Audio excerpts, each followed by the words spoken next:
I'm Charles. Yes, Hi. and we are CL Squared Productions, and he's thrilled to be here. And this is our fourth episode of our cinematic autopsy, where we autopsy cinema. Wow, that was very descriptive, Chelsea. Yes. This is the grumpy Charles today. We're going to be talking about the Sentinel today. Mm-hmm. Movie made in 1977, directed by Michael Winner, who also did the Death Wish films. Oh, I didn't know that. And from a novel by Jeffrey Conwitz, or Vitz, I'm not sure how you pronounce his name, but he wrote the Sentinel in 1974.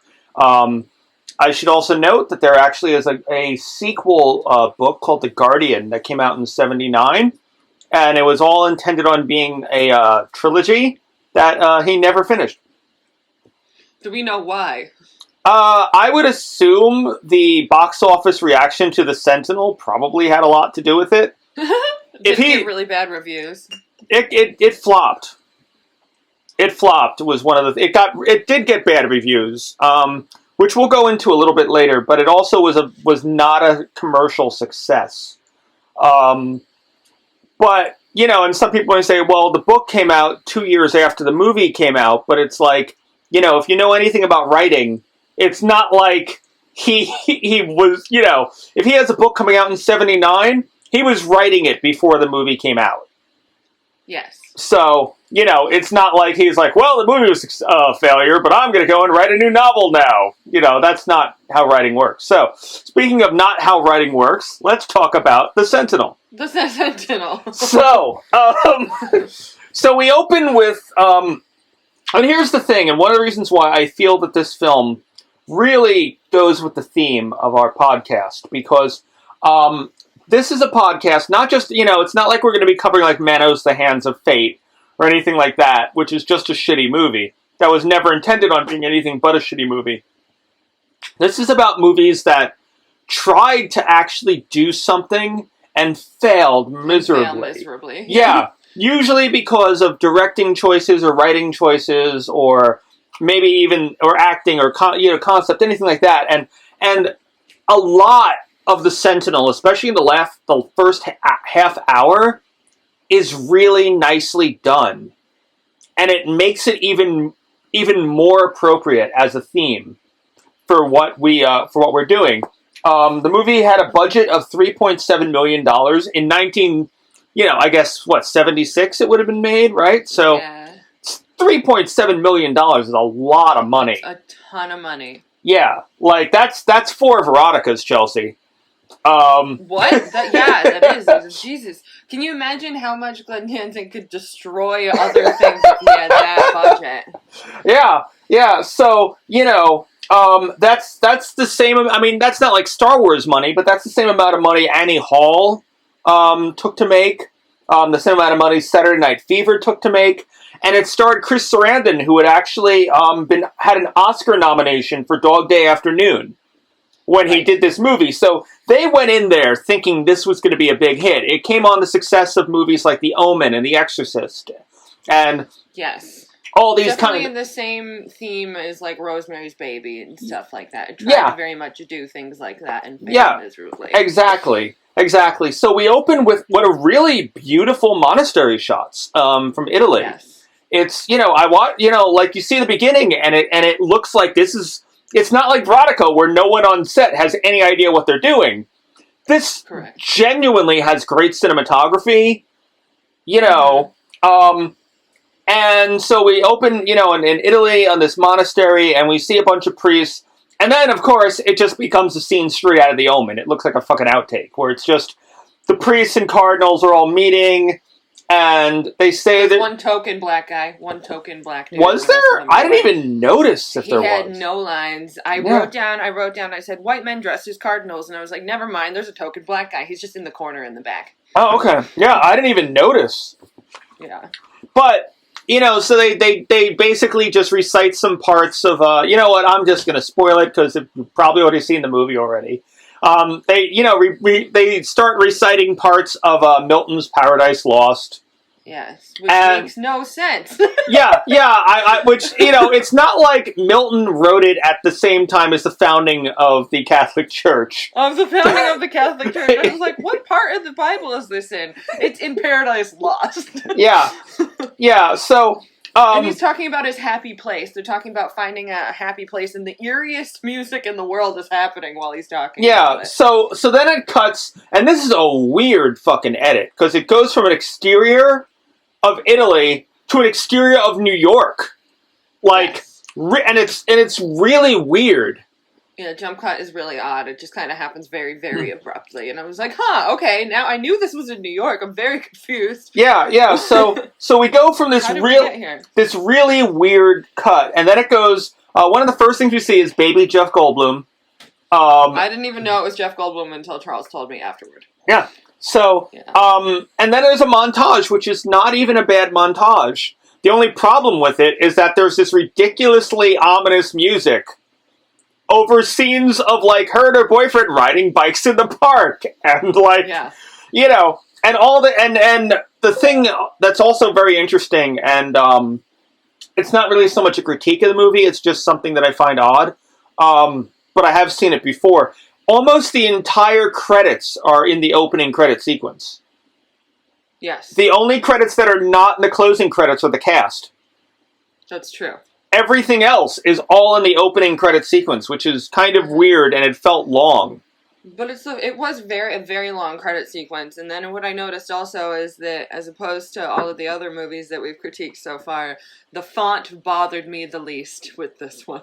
Yeah, no, the fonts weren't awful. No. There's a lot in it that's good, and you can tell people actually were trying to really make a good film. But then we start going to dialogue, and one of the first things I noticed, this is a story of a woman named Alison, and Alison's a fashion model in New York City in the 1970s, and she has a friend who is also a model. And one of the first things her friend does is question what a full-length mirror was. Yes. Which I was just like, wait, how is she a model and has never heard of a full-length mirror? Thinking about the modeling thing, because, Charles and I have both worked as a model, and that's how I make my money now. And how, just the montage of her modeling and all that, you go and you see her and her friend, how somehow they miraculously get to shoot together and get cast on the same thing. How that happened, I don't fucking know. But then the montage itself of that... Well, Chelsea, you should explain how it really works for people who aren't really in the industry. Yeah, you never see her auditioning for anything except for when there's that one guy who looks at her book, but they never explain what it's for. She sits down with her book. As a model, you have a book of photographs of yourself and work that you have done, and then you go to cattle calls with thousands of other girls, unless a brand specifically requests you, and even then, there's still a process, and they don't cast, after that. And so the chances of her, unless she and her friend are the Hadids or something, and are the most famous, which they never say that they're the most famous models in New York or anything, there is no way in fucking hell that she is booking all of these jobs like that and somehow can't afford the rent that it was supposed to be that they talk about. It's just, I was pissed off at that. And there's also, she's a really cute girl. She's very thin. It was I get where she works for 70s stuff, but not to that extent. And again, the fact that she's just modeling with her best friend somehow doesn't make any. It's just... Yeah, it's one of the things, but I think it's one of the things that I'm sure Jeffrey Convitz did not do very much research into modeling. I'm sure, because that's the thing, is I have friends I've worked with, once. And that's, if you're really, really lucky, you will get to, be in a commercial with someone or how thrilled you are when you show up to set and you're like, this person! Yeah, it's not like acting is different, because acting you'll often work with people but in modeling, or even in commercials, you will almost never work with the person that you are best friends with. made me hate the movie immediately. And also, I think that as far as the story goes, there was nothing important plot-wise that made it necessary for her to be a fashion model. She could have been a fucking doctor or a fucking mortician. She could have anything. Mm-hmm. It was not important that she was a fashion model. It was just probably something that I feel like the writer was like, I'm gonna make her a model. Somehow piss off every other model that's ever seen this. Somehow I don't imagine he was as girlish when he said it, but yeah, I think... I don't even know. Yeah, because maybe if he was that girlish, then he would have done his research. Yeah. So, so we go from that to, we now see a whole bunch of real estate conversations. Which isn't really, like we see this guy, played by Chris Sarandon. We're not, and there's two different goals going on here, and it takes the movie a little bit to explain why he is looking for an apartment that the two of them can live together in, and she is looking for an apartment for herself. And they also live, or they don't, but they're in this apartment, they don't live together, right? They do live together. They live together in Central Park West. Gorgeous fucking penthouse in Central Park West. But he's looking for something with a full-length mirror that she's gonna love, and she's looking for something where she can live by herself just to prove that she can do it. Yeah. It makes a little more sense if you look at the original novel. She moved to West 89th Street, right? Which is a little more sense than her moving all the way away from him to Brooklyn. Yes. But my first thought, and maybe it was different in the 70s, I don't know. But all I know is that if you are in a relationship and you're living together and you start looking for an apartment for yourself, that means your relationship is ending. That means that you should no longer be in a relationship. Yeah. And I just kept thinking about how crazy the prices were. Like a 3-bedroom for like $1,000 in New York City. Yeah, I wrote. So the first thing that they were looking at was $600, and I said no fucking way. and then he's looking at this $1,000 a month apartment that is just ginormous. It's 3 bedrooms. It's 3 bedrooms. Yes. And $1,000 a month, and the realtor says, I wrote it down, happy marriages are made in $1,000 a month apartments. Yeah. That was also the real estate agent who appeared to be implying he was gay or something. Like, yeah, it was weird. There wasn't really much thought into it. It was weird. He was just like, you're what I call well dressed, or like what like.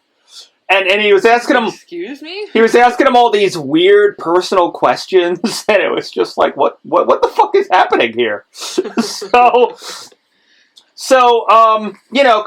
Michael, who is a lawyer, wants to marry Alison, and Michael has a creepy mustache. Yeah. Well, it was the 70s. That was like I really don't know why that was a fashionable thing back then, but it was. It was. I hated him from the beginning, and I blame the mustache. Well. Yeah. So we see Alison, she's doing her thing, and then she's being watched by a really creepy priest. Yep. Who I have dubbed creepypasta. Creepypasta. Yes, just because I'm a child. So she gets a phone call that something's going on with her dad, and she goes, and her dad is, I guess he's dying, but he just looks like a cyborg. I wrote, Dad dying, Dad dead. It happened very quickly. Yeah. And then she has a flashback, and she can't stand to go to the funeral. And then she has a flashback, where, her dad is having some sort of threesome with 2 women while eating cake, and they're like eating cake in bed. Yeah.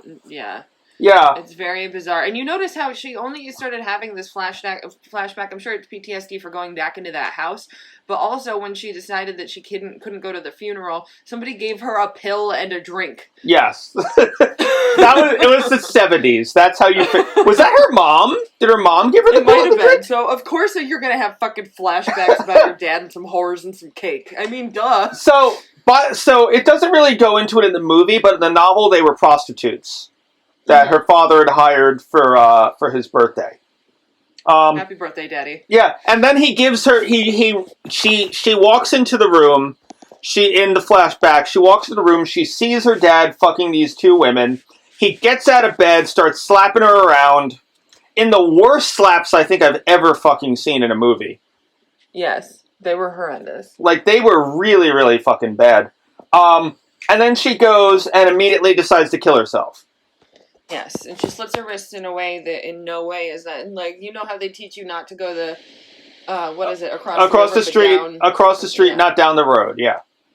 Yes, so she does it the wrong way. Yeah. But I do have to say, going back to what I was saying earlier, what did you think of the way they did the flashback, though? It was confusing first. I mean, I didn't hate it. Because I thought it was an interesting way of doing a flashback, because flashbacks usually are just cutting to another scene. Yeah, but it was a younger her existing on the same plane. Yeah. And it was like she was watching herself and reliving. Yeah, and I thought that was an interesting way of doing a flashback. I didn't hate it. It was unsettling, which is, I think, what they were going for. Yeah. So, so the dad, for some reason, tears off her cross necklace. I have no idea why he fucking did that. They made a big deal of it. Like, I don't know, it's just kind of like, how dare you look at me fucking these girls, now I'm gonna tear off your cross necklace, because religion, I don't have any idea.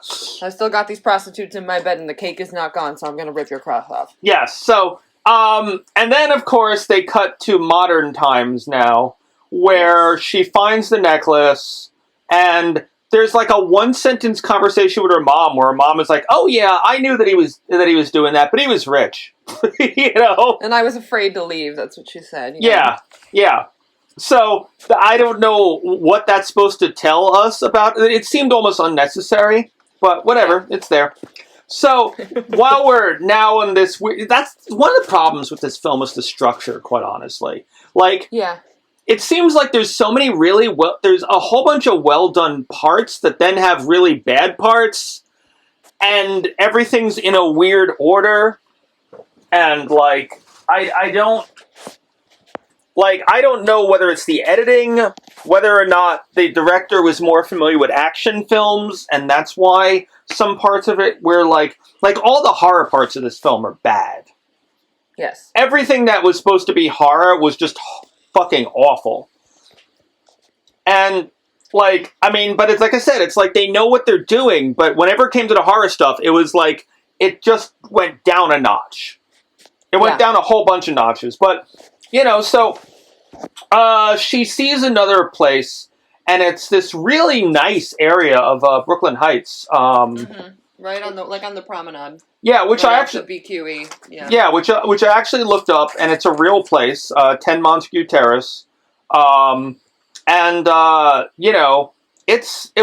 is weird that the movie would actually mention the real address. I don't think I've ever seen that ever. I don't think I've ever seen that either. No. Because normally the homeowners don't want fans of the film to go and show up at their address. Now I'm gonna. Well, we have to make a field trip now if we're gonna do it. Oh, well, definitely. Yeah, and see if we can rent the place for $500. Oh, I'm sorry, I meant $400 a month. $400 with a $50 deposit, which these fucking 77 prices. They're Jesus so desperate. Christ. The real estate agent that she's dealing with is so desperate to get her in there that she says $500 and she says she can't afford that, and then she goes to $400 and she's so desperate to get her in there. So, honestly, if I ever was looking for an apartment and I said I can't afford it, and they immediately dropped the price $100, but then pretended they didn't drop the price, just pretended like I had heard it wrong, I would be really suspicious. I'd be like, what family was murdered in this apartment or whatever? I wouldn't want to move in at that point. And then, of course, so we discover on the 5th floor there's a creepy priest. Not the creepy pastor, a creepy priest. Yeah, a creepy blind priest. Yes. Which in the novel it's the 20th floor. But I can see why they'd make it the 5th floor, because you can't see a dude hanging out in the 20th fucking floor. Yeah, no, he just stares out the window all the time. Yeah. So, so then we go to a photo shoot with baby Jeff Goldblum. where animals are going. Jerry Orbach is in that too. Not yet. Not yet. That's later on. So there are animals going crazy, which right there must have cost a whole shitload of money. Like, there's like a horse and dogs and like a peacock and... Yeah, and all the animals freak out. Yeah, and Jeff Goldblum gets like one of his like 4 lines in the movie. Where he's like, sure, whatever, we're already sinking, or something like that. So she goes in, she makes a phone call, then she passes out because she has a neurological disorder. This actress cannot faint well. No, she does not faint well. No, she really didn't.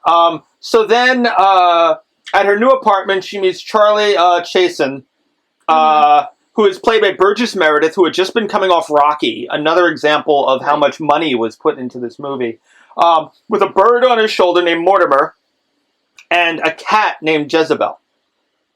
So he just kind of walks in and puts his cat all over her furniture, which right there, like, whether you like cats or not, you don't just let someone put strange animals on your stuff.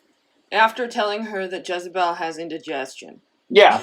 Like, so the cat's gonna, vomit on my fucking sofa or something? And like, So she says that, there's a line I do love in there, though, where he's like, oh, I recognize you from something, and she's like, oh, I do commercials, and he's like, oh, I thought you were an actress. Yeah, that was funny. That was an amusing line. I was like, oh, shit. Yeah. So, and he also leaves a picture of himself in her apartment. Oddest thing to do. Just, like, doesn't even mention it. You don't even see him put it down. It's just there. Yeah. Like, you know what? I almost feel like if I ever, I never go meet the fucking new neighbors. I don't give a shit about the new neighbors, but... I don't care about my neighbors. But I feel like, wouldn't that be fun to just leave pictures of yourself in frames? That'd be awesome. Yeah. So, so she comes home another day, and she wants to go and meet her neighbors, but her neighbors are not answering the door, so she just opens their door. So she just opens the door and walks in. And walks into their apartment. Now, the movie makes a big deal about them being lesbians. And the book goes into the book's description, and Beverly D'Angelo plays Sandra. With Gertha and Sandra are the neighbors. Yes. And they're in aerobic gear for whatever reason. It doesn't make any sense. Yeah, they're there like they're just going to yoga class or something like that. And they don't seem to mind that this weird person has just walked into their apartment. But she gets very judgmental when Sandra starts doing the weirdest, most unnatural masturbation I think I've ever seen in a film. It's not. There's no way. She didn't hit her clit at all. But it's just, well, I mean, do you think anyone involved in this movie knows where the clit was? No. No. So... Funny story, doing the research about this, the weird Beverly D'Angelo masturbation was supposed to be, and I think this speaks to one of the movie's problems and one of the novel's problems, because it shows that, like, the perspective they're coming from. That was somehow supposed to be seducing Alison. What? Yes. Somehow, that was supposed to be them tempting her to join their, like, in a little lesbian thing. Yeah, and Alison just kind of sat there. Maybe she was just like, this is so uncomfortable, but it's so sad she doesn't know where the clit is either. Like, yeah, like, she just starts, like, masturbating, and then and I love that they gave the touch of her sniffing her fingers after she's done. Yes. She spent... Through her leotard and through her tights. Yes. So, and then she asks what they do, and they say, oh, we mostly fondle each other for a living. We fondle each other. Yeah.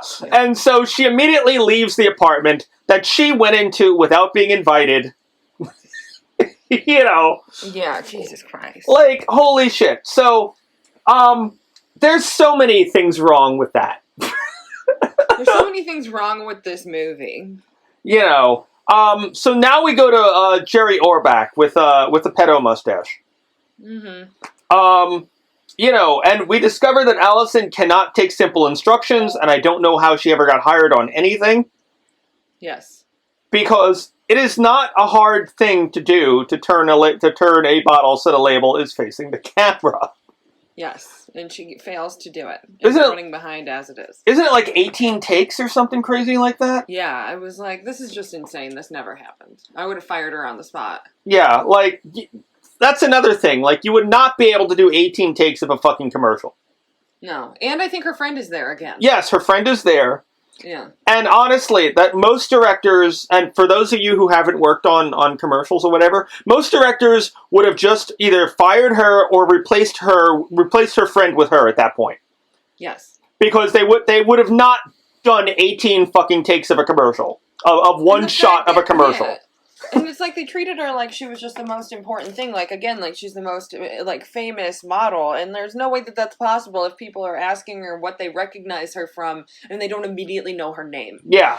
You know? So there's just a disconnect there. Yeah. So... But she faints there. Yeah. Right? Well, when she faints, she, like, shoulder blacks the glass. And the glass is, like... shatters this glass. Yeah, and and it's like, it's very obviously sugar glass, but... It makes it look like the most fragile glass you have ever seen in your life, because... Especially on a roof. We're on a rooftop. Yeah, and she just hits it kind of slightly with her shoulder, and then it just fucking bursts into a million fucking pieces. But doesn't hurt her. and then the director has like 20 ideas for how he can get past this, and I just thought, why wouldn't... In a regular set, he would have had those ideas after her third fucking flub take. Yes. Like, he would Jerry, not... what are you doing? You're killing us, Jerry. Yeah. So she goes back home, and Mr. Chasen shows up, and wants to blindfolds her with, you know, you're just gonna let this weird man who puts pictures of himself and lets his pets run all over her furniture. You're just gonna totally let him do that. And it takes her to a party. There's a woman who... cat. Yeah, for his cat, which I have to admit, I kind of thought it was really cute. Charles has literally come to my dog's birthday party, so... Yes. Yeah. Yes, Jezebel with the party hat on was amazing. That's not the weirdest part about this party. The fact that it was for a cat is the most normal thing about it. Yes. There's a woman with obvious Parkinson's who starts yelling stuff like, black and white cat, black and white cake. There's a whole bunch of old people, and then they start doing the polka, and like... And it all makes sense, of course. Yeah, and then she starts having nightmares, like weird naked dreams of her neighbors stripping her while Beverly D'Angelo is banging on cymbals like one of those little, like, automated monkeys. Yes. So, I assume that was supposed to be a horrifying dream. I'm afraid of it, but they didn't execute it well. No, and that's exactly what I was talking about with the horror. Anything that's supposed to be horrifying in this movie is usually laughable. Yeah. You know, like the guy... I've seen Death Wish, which we've done before, and the guy's fairly good at making, action sequences, but he is not able to make anything that looks horrifying to anyone, except, like, maybe, like, I don't know, like a vanilla repressed housewife who lives in Wisconsin or some shit. Mm-hmm. So... She gets all sorts of horrified now because there's footsteps and metal clanking in the apartment above her, which, if you're a New Yorker, you would not be woken up by footsteps in the apartment above you. Also, it's just like metal clanking. Of course, the apartment above her is supposed to be vacant, right? And has been for some time. And then, but not only do the footsteps and the metal clanking cause such a ruckus that it forces her to wake up, it also makes her chandelier in her bedroom sway with such severity that you'd think it was a herd of fucking elephants upstairs. Yeah. It doesn't add up at all. Yeah, so here's where we learn that no one else actually lives in the building except her and the priest, apparently. Yeah. So Charlie Chasen just kind of disappears at this point. And now it becomes... Now the story just gets weird. And I don't mean that in a good way. I mean that in a structural way. You know, like... It may as well have been a different movie at this point. Yeah. So, basically she goes, the next night she has those problems again, and she decides, no, so here's the thing, if you think that there's something weird going on and you don't trust your neighbors or whatever, you should probably put clothes on before you leave your apartment and start walking around the, building. Mm-hmm. That was the thing that really got me, where I'm like, so, wait, she's so horrified by everything that she's walking around in a little, negligee? Yeah. And it's not like it's in her own apartment. In her own apartment, I can understand that. She leaves her apartment in this negligee to go up. First thing we see is Jezebel eating Mortimer, which, that's just nature. All right? It happens. Yeah. But what's weird is Mortimer's condition changes in every shot they did.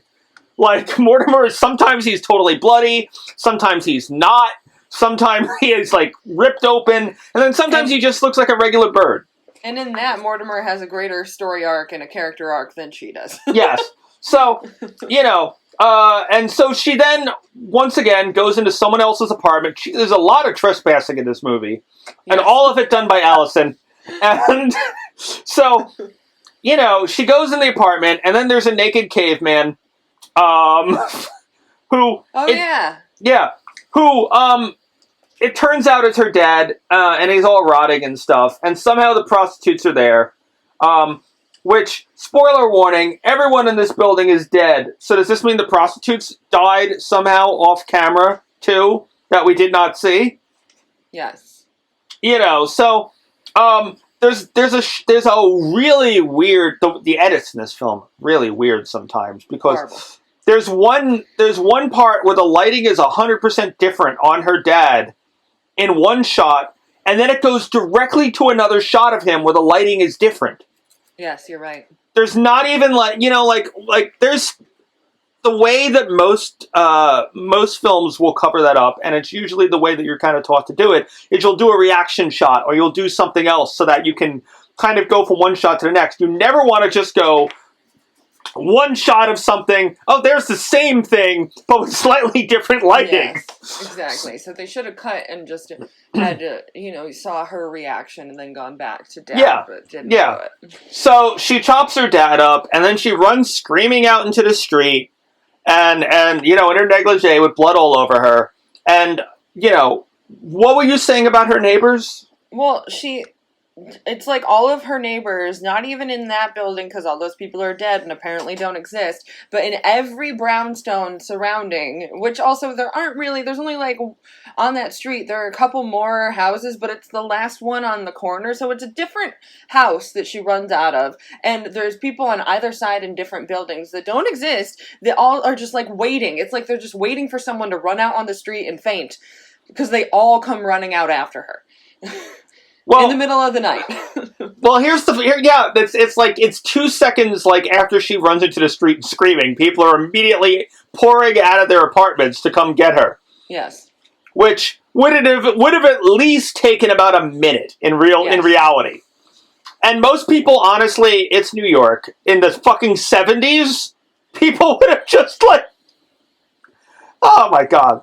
So here's where the movie takes a weird turn and becomes a very uninteresting detective story for about a half hour. Mm-hmm. Where it now, suddenly Michael is the new protagonist. Yes. And Michael... That's the boyfriend. Yeah. A boyfriend, a character who we don't really like. Yeah. We don't really care about that much. And, everyone thinks Alison is crazy... And there's a weird police subplot that is so stupid. Uninteresting. And really I forgot about it. The most interesting part of it is that the detective's partner is a very young Christopher Walken. Yes. Who is only given 2 lines in the whole fucking movie. Mm-hmm. And the most interesting part became, oh shit, that's Christopher Walken. Wait, he isn't saying anything. When is Christopher Walken going to get a line? Yeah, that's exactly. You don't pay attention to anything else in that plot whatsoever. Yeah, it feels like we're watching, it derails the whole movie. It feels like we're watching, a bad attempted film noir that, just doesn't work. No, exactly. I wrote, is that fucking Christopher Walken? It's so sad. He had no lines. Yeah, so, there's a whole thing now where Alison goes to a church and her boyfriend breaks into the Archdiocese of Manhattan to steal a file on all of this takes way too long to get there. Yep.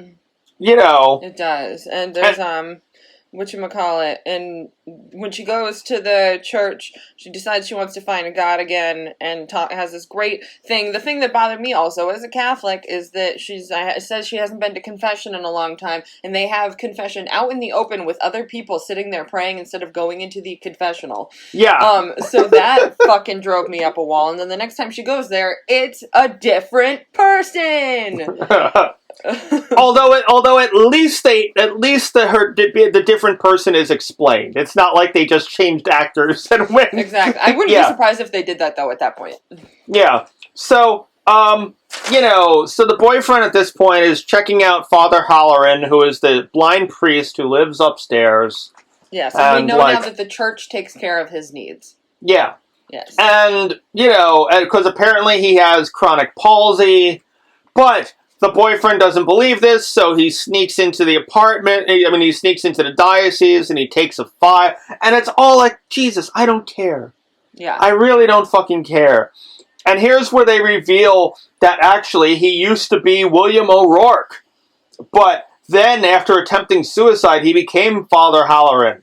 And then there's all these people previously leading all the way back to when everything was done by hand.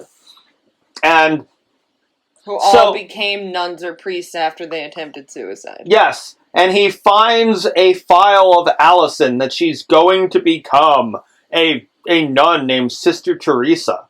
Very original choice of name. Holy shit. Oh my god. Yes. I did not realize. Oh, well, I was thinking about Mother Teresa, but yes, no, what we're realizing is that it's Theresa and Alison now, which is our movie. which is not something I did on purpose. Believe me, I just realized it as we heard. I didn't even make a note about it. I just realized it right now. Yeah. God. That's really funny. Oh, man. The next note I have, it's not really a complaint or anything. It's just weird. Seeing the 1970s New York skyline without the World Trade Center. We're used to it now because of what happened on September 11th, but it's weird seeing movies before the World Trade Center was made. Yeah, it kind of made me more uncomfortable than some of the horror sequences. Yeah. So, Michael goes and, so Alison's going to a party, which is exactly where you want to put someone who everyone thinks is crazy. Yes. And he tells Jennifer to watch her. Michael is the protagonist of the film at this point. And yes, he is. And it's weird because, there's no reason. Cares. Yeah, no one gives a shit. So he goes. He finds the gates of hell, which has a nice plaque actually. It does have a really nice plaque down where the mailboxes are on the first floor of the building. Yeah, you would think it would be like a big cave with souls screaming or whatever, but no, it's like a really nice inscription that looks like they went to a very nice shop to get to get quotes from Paradise Lost put onto it. Which once again, Paradise Lost. No biblical anything, just Paradise Lost. Yes, just Paradise Lost. So, and then Michael goes to kill the priest, which is done in an awful jump cut, where once again they do the exact same thing they did earlier, where they show the same angle, but cut to a different take. Yes. But now he is strangling an obvious dummy with a bad wig on. Exactly. Yeah. And, so he gets killed, and Alison passes out, and decides that she's going to go back to her place. Because that makes sense. Yeah. And so she finds Michael's obnoxious giant ML ring. I think they were cuffs. They were cuffs for him. Cuffs or whatever the fuck they were. Yeah, but she finds them in a pool of blood. And instead of calling the police, she decides she's going to hide in a wardrobe. Yes, of course, because that's naturally what you do. Yes. And Michael comes out, and Michael starts basically, giving her religious exposition. Yeah. For no reason whatsoever. This is where we learn what the plot is, but there's been no hints as to what the plot was before. It's just like, here's a whole bunch of shit you would have never figured out if Michael didn't tell you it. Exactly. So, and then at that point, Jezebel shows up, and the first thing Alison says is, "Kill it, Michael! Kill it!" Kill the fucking cat. So the neighbor's cat shows up, and you tell your boyfriend to kill it. Yes. Like, I was so pissed off. As far as I'm concerned, like, that's that shows a lot. That I don't know. Like, maybe you deserve to be in hell, Alison. Yes, exactly. So, she goes outside, and now the neighbors are out there or whatever. But now the denizens of hell are out there, and this is a part I really want us to talk about here, because this is some pretty exploitative shit. Yeah. Like, according to Michael Winner, what he did was, so she goes outside. Chelsea, can you describe the scene? When all the people come out? Yeah. Okay, well, she's, did we say that all the people who are dead, that we discovered that they're all murderers, or whatever? Yeah, they're all murderers. So they're all murderers, and they're all dead, they don't exist. And then, the cops figure that out, and then disappear from the rest of the film. Yes, so we figure out that Michael, right, that he's okay, and he's alive, so we think. And then he goes and tells her that the priest killed him, and then all of these people, as she's running throughout the house, come to her, and they are all deformed in some way or have something physically wrong with them, and as she runs throughout this entire apartment building. And it is really disturbing and disgusting how they went about using these people. Yeah, they pretty much just... They went to sideshows, and they went to hospitals, and they hired people with physical deformities who had never worked in film before, and you can tell, it looks like they didn't even give them instructions. Yeah, there was no direction whatsoever. They have no expressions on their faces, they're just kind of like, hey, what's up? Kind of hanging out in underwear, and that is apparently supposed to be horrifying enough to think that these are the armies of hell, because they're deformed people. Deformed people not even trying to be threatening. Are evil. But just, but that's the thing. None of them are doing anything even remotely threatening. Mm-mm. They're just standing there, and that is supposed to be horrifying enough. Just that this person has a deformity, which is really offensive and really fucked up. Yeah, we were really pissed off about that. And so, as they go, you end up feeling bad for them, Like, a lot of them look as if they don't know they're being fucking exploited by this fucking movie. No, they don't. They're just probably excited about the fact that someone approached them to be in a movie. Yeah. So, so she's running through the halls, running into deformed people, and then, the lesbians are eating Michael's brain. Mm-hmm. And then we see the two prostitutes who are with her dad, but they have mice on them for whatever fucking reason. Yeah, no reason whatsoever. Which, once again... Did they die off camera? Did the father kill them? Like, what? Why are they there? Why are they in hell? You never know. Yeah. So, and I remember just thinking, wow, and the makeup on the two prostitutes was awful, because it was like, they are nude, and only their faces have makeup on. Yes. Their faces are pale, so we're supposed to believe they're dead, but the rest of their bodies are regular skin tone, no makeup was put on them. Yep. And it just looks like they decided to go, like, goth or something. Exactly. So, it turns out they want her to kill herself, which, once again, at no point in the film did any character ever imply she should kill herself. It doesn't make any sense as to why they want her to do this. Well, the reason why they want her to do this is because the building in Brooklyn Heights is over a gateway to hell.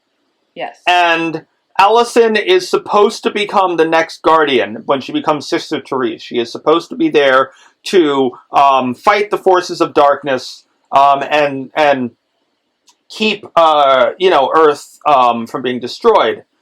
Which brought up a big question to me. So, if there is a gate to hell over Brooklyn Heights, were the Native Americans defending against hell? You know what I mean? Yeah. Like, if it's a gate to hell, it would have been there since the beginning of, like, Earth's creation. Yeah. So, was this just an area that, like, how did no one notice that there is a literal gateway to hell? Yeah, and there's no representation of Native Americans in the dead people whatsoever. It's all white people, except for the random black priest who has no lines in the first scene. Yeah. So, by the way, this is a very white New York. Yes. It's a ridiculously white New York City, which is... Not even the extras. They're all white. Yeah, which is very much unlike any New York City I've ever been to. But on the other hand, the guy did make Death Wish, and most of the criminals in Death Wish were people of color. So maybe that's where all the... That makes sense. Yeah, so maybe that's where all the people of color were in this film. Father Halloran shows up.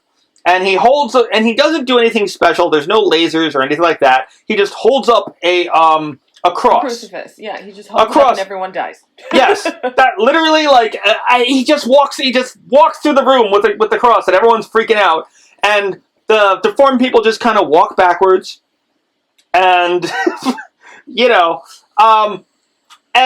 so Alison grabs the cross and becomes Sister Therese. So my whole thing is, if everyone was so horrified of the cross, couldn't just any regular person have just walked through there with that cross? Exactly. Because it's not like Father Halloran did anything special. He just held a fucking cross. And it's not like Alison's smart enough to outwit these fucking people. She's an idiot. Yeah, so, all the hell people disappear, and... then it immediately cuts to a wrecking ball smashing the side of the building. And the building gets, renovated. And then we see a couple, one of which is Nana Visitor, who played Kira in Deep Space Nine. And they're the new couple looking for the apartment. And now Alison is the blind nun guarding the gates of hell. And her apartment also looks renovated, which makes me wonder, did they renovate the apartment around the blind nun who guards the gates of hell? Exactly. And also... how did they, demolish this building without unleashing the gates of hell? Yeah, so it's a lot of questions that we I assume they were going to answer in The Guardian. Guardian, but thank God that was never made. Yeah, but, overall... and the other thing I want to note, Chelsea had asked me about Chris Sarandon when we first did this, and this is just a little note that she and I have been talking about personally. She had asked me if Chris Sarandon, Susan Sarandon's brother, and it turned out actually he was her ex-husband. He was her husband at the time of this movie, and Susan Sarandon took his last name.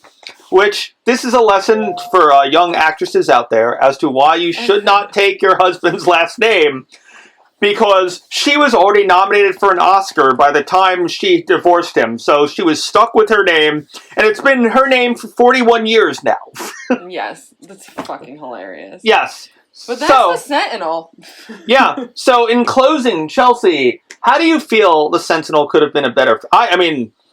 I think a complete restructuring, quite honestly. Yeah, the plot is there, the ideas are there, but there are too many unanswered questions, and the acting wasn't great, and obviously there were some holes with, something as simple as why would you put makeup on somebody's face to make them seem dead, and how could you think that you could go around hiring deformed people to make them evil? It's just things that you think that maybe the person creating this was addicted to opiates in some way, and that's the only way that it made sense to them.